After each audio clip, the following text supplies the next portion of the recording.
dito sa mga Leo, guys. Okay, Leo. Ngayon ay May 21.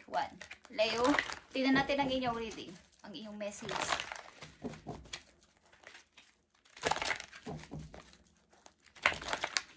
Para sa mga Leo. Okay, ano ba ang gustong sabihin sa inyo ngayong May 21, guys? Simula ngayong May 21. Tingnan natin. Leo. Leo, I need 3 messages dito, guys, sa inyo. At ito ay importante para sa mga Leo. Okay, guys. Magician is here. May karapatan ka sa lahat ng bagay simula sa araw na to na, kumbaga, i-manage mo lahat. Kasi itong magician ay 4 na alas ito. You can manifest the life you want. Okay? You can manifest the life you want.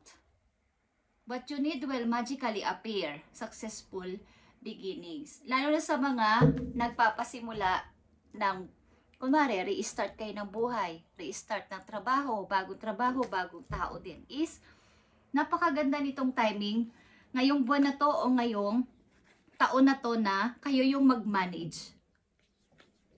Because hawak nyo naman ang, kumbaga, kayo yung, nandiyan kayo sa pagkakataon ngayon na maraming mag-a-appear sa inyong mga magic. Kumbaga, magical blessing, magical na mga hindi mo inaasahang opportunity, mga blessing, mga taong paparating na dudulot sa inyo ng parang may magic. Okay? The magician is here. Manifest kung ano yung gusto mong mangyari simula sa araw na to. Unang mahalagang message sa iyo is, pinaparamdam at sinasabi din sa iyo dito, Leo, na kalimutan mo na ang nakaraan. 3 of Swords is here. Release the past, you will grow for this situation. Time heals all wounds. Pakawalan mo na ang nakaraan mo ng 100% at pahilumin na ang sugat yan sa puso mo. Yan ang unang mahalagang message for you today, May 21, 2025. At ito na naman ay Sword. Ibig sabihin nito ay ito ay may kinalaman sa paggalaw ninyo, kilos ninyo, sa action, ano man tawag doon o sa decision ninyo is ito ay Sword, katotohanan. King of Michael is King of Sword. Wisdom and objectivity are important sa mga panahon ngayon. Stay your integrity, Leo. A situation that calls from honest and open communication. Kailangan simula sa araw na to kung makita at marinig nyo ang message na to ay maging makatotohanan kayo sa lahat ng bagay at maging clear ang inyong communication sa lahat ng inyong makikilala, makakasalamuha o mai-encounter na tao simula sa araw na to. Maging logic na sa mga pagkakataon na to at wag na magpadala sa mga, kumbaga maging matalino. Okay? At ito ay Four of Swords. 4 of Michael is 4 of Swords. Insights that come from quiet meditation. The need for more sleep or time off. Seek relief from stress. Huwag kayong magpa-stress. Sa mga Leo na nandito sa reading, hinihiling ng inyong mga guides na kayo ay magpahinga-pahinga naman, matulog, magbigay ng maraming oras kahit minsan sa pagtulog. At ang ilan sa inyo ay hindi talaga na pagkakatulog, maybe. At umiwas sa stress. Ay about sa inyong maaaring didesisyonan sapagkat may mga mag-a-appear sa inyo na something na masasabi niyang magic or magical. Mahalagang message sa mga Leo ngayong May 21, 2025. Release jealousy. Okay. Mga jealous, pagsiselos, iwasan nyo guys, lalo na kung kayo ay nasa relasyon o sa silosan sa mga kapatid, mga anak or sa asawa. Jealousy is the affirmation that you don't have something. And the universe manifests exactly as you affirm. Let other people's successes inspire rather than frustrate you. If they can have it, so you can you. Okay. Kumbaga yung mga silusan sa trabaho, maaaring nandito guys, kung kayo ay nasa isang malaking company at maraming mga taong involved sa inyong paligid, maraming mga group of people sa inyong company o sa inyong bahay na tinitirhan is malamang at sa malamang is may mga jealousy o silusan na nangyayari sa paligid. Paborito si ganito, laging kinakausap si ganito, at ako ay hindi. Okay. Hindi man kayo to Leo is maaring may mga tao nagsiselos dahil bawa kayo ay laging kinakausap ng inyong mga kaibigan sa trabaho, mga kasama sa trabaho, or ang inyong amo. Okay? Is may mga silusan dito. Mahalagang message lang to sa mga Leo ngayong May 21, guys. Iwasan ninyo ang mga group of people. Maraming mga inggit sa paligid at silusan. Guys, ito pa ang mahalagang message po you. Leo, we see that you are on brink of breakthrough that you have patiently been waiting for. A situation about to come full circle. The lessons has been learned. This is a win-win situation for the trust that we are working behind the scene to ensure that best at work outcome. Okay. Ibig sabihin nito guys, nandito kayo sa pag na-close na ang cycle, na marami na kayong napagligtasan o napaglagpasan na problema sa mga nakaraang na taon sa buhay ninyo.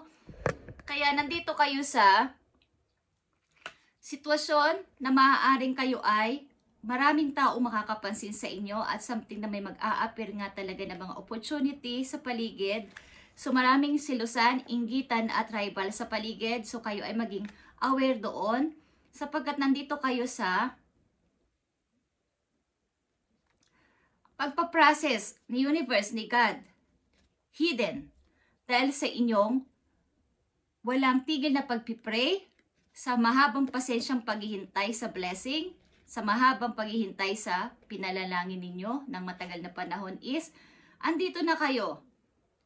So trust that we are working behind the scene to ensure the best outcome. So kung kayo ay naiinip, huwag kayong mainip, Leo, sapagkat pinaprocess doon sa heaven ng inyong napaka magandang outcome. Kaya ito ay medyo matagal. Okay? Is pinaprocess doon sa heaven ang mas magandang para sa iyo. Maring ilan sa inyo ay nakikita ang sitwasyon ng ibang tao o nai-compare nyo ang inyong sarili sa kanila. Bakit si ganito ang bilis umunlad? Bakit si ganito nandun na? Nakapag-apply na ako ng napakatagal doon sa lugar na yung pero siya pa yung nauna sa akin. Ibig sabihin, may mas maganda pang outcome na papating sa'yo. Hindi ba kayo naniniwala doon sa kasabihan na halimbawa is kung lumipad kayo o nag-travel agad kayo ng ganong panahon o ng ganong time is bigla na lang nagkaroon ng trahedya doon. Nagkaroon na lang ng mga hindi pagkakaintindihan ang mga magiging kasama nyo sa trabaho. Pero yung ibibigay sa iyo ni God, ni universe, sa mga guides mo dun sa heaven ay best outcome na wala ka nang problemahin. Okay, Leo? Dalawang mahalagang message dito po yo para magkaroon ka ng kaunawaan o idea. Leo, mahalagang message ito. Okay. Andito ang the moon, guys. Pag-reflect din ito ng inyong sarili galing sa nakaraan, lalo na kapag full moon, kayo ay i-close nyo ang mga dapat i-close. Katulad ng lagi ko sinasabi, ito man ay ngayong buwan na to, nung nakaraang buwan na to, dapat pag full moon ay i-close nyo ng mga tao na mga nagbibigay ng bad energy sa inyong buhay. Ihingi kayo ng energy sa moon na linisin ang inyong sarili, buhat sa kanila. Sapagkat maaaring maraming mga nagmamanman sa inyo nang hindi nyo naiintindihan o hindi nyo nakikita. Okay? Leo, dito ang 9 of Swords. Huwag mong panatilin ang sarili mo na naka-stuck doon sa past. Katulad ng una mong message, 3 of Swords is, release the past, you will grow from this situation. Sapagkat dito ka mag-grow o dito ka na nag-grow sa sitwasyon na to. Okay? At 2 of Pentacles is, pag-juggling sa 2 situation o 2 person is ito na yung tamang time to decide, gumawa ng aksyon at magsalita ng tama sa mga taong sangkot dito o involved dito sa inyo, guys. Kung ito man ay tao na inyong pinapamilian o sitwasyon o trabaho o what is, kailangan nyo nang mamili. Lalo na pag pasok na naman ng June. Okay. You can manifest the life you want. Simula sa araw na to. Ang gusto mong i-manifest ay i-manifest mo na at ang iyong mga guidance ay tatrabaho ng behind the scene para sa iyong best outcome. Leo. Message pa dito. Dalawang mahalagang message lang dito para sa'yo.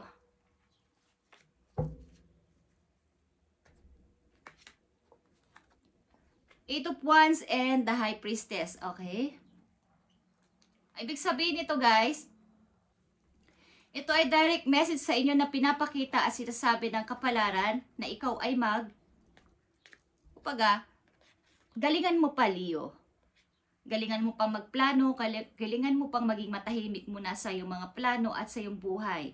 Okay? Makiramdam sa paligid, the High Priestess is, ito ay mystery, na pagpaplano ng napakatahimik lang at humihingi ng knowledge sa heaven, nakikinig sa sariling opinion, sa sariling kaba, sa sariling salita. Okay? Listen your intuition, guys. Leo, simula sa araw na to. Makinig ka lang sa iyong sarili at huwag sa ibang tao. Simula sa araw na to. At hindi mo sila maaasahan sa oras na pangangailangan mo. Sapagkat ang mga karamihan ng mga tao sa paligid mo ay maraming inggit sa iyo. Okay? Isang mahalagang message dito para sa iyong career or finances. Financial o finances. Okay.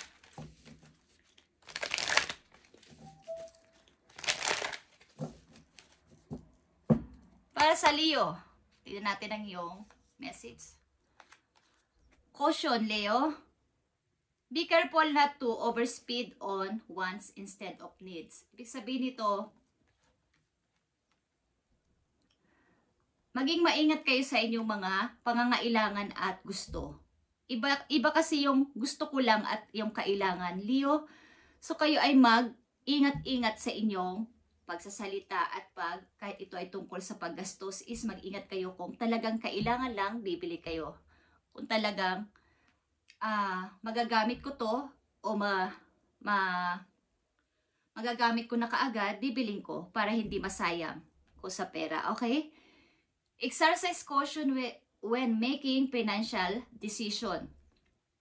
About ito sa inyong finances na kayo ay mag-ingat sa paglabas at pagtingin sa pagpasok ng money. Paglabas at pagpasok ng inyong kita kung nangangailangan na huwag na munang gastusin ito sapagkat baka may mas kailangan pa akong bilhin o pagkagastusan sa mga susunod na araw o buwan. Okay.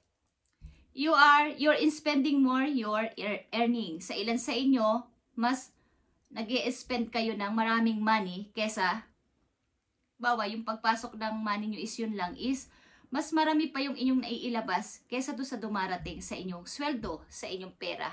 So ito lang ang dapat yung ingatan about sa inyong finances. Okay? Yung pag-o-overspeed o pag-o-over ng pagbibili. Isang mahalagang message pa po yung Leo. Dito sa yes or no. Leo, tingnan natin. Para sa mga Leo, ngayong May 21, guys. May 21.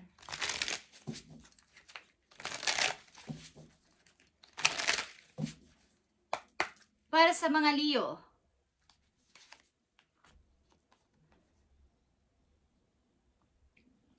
No. Ibig sabihin, stuck inside your head. Please overthink it.